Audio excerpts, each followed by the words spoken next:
Many people do not know that the Prophet Muhammad, peace be upon him, had 7 kids. All of his kids died in his lifetime except for his youngest daughter Fatima.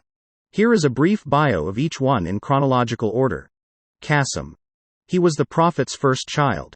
This is why the Prophet was called Abu Qasim, which means the father of Qasim.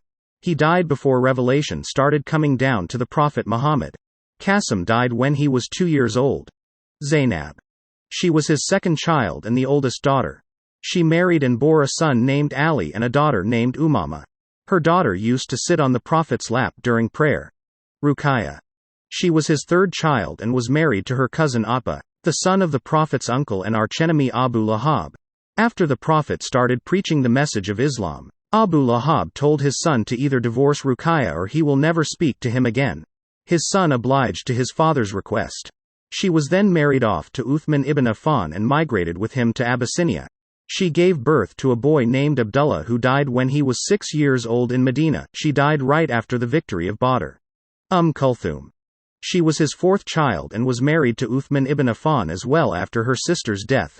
She never bore any children. She died in the 9th year after the migration to Medina. Fatima. She was his 5th child and the youngest daughter. She was married off to the Prophet's cousin Ali after the Battle of Badr. She bore him 2 sons, Hassan and Hussein, and 2 daughters, Zainab and Kulthum. She was the only child to survive the Prophet and died 6 months after his death. Abdullah. He was his 6th child and there is some difference of opinion whether he was born before or after Islam. He was the last son to be born to the Prophet's first wife Khadija. He died in childhood. Ibrahim. He was the Prophet's 7th and last child born in Medina. He was born in the 9th year after the migration to Medina. His mother was Maria, a slave girl sent as a gift to the Prophet from the Christian governor of Alexandria at that time. He only lived up to 1 to 2 years old and died in Medina.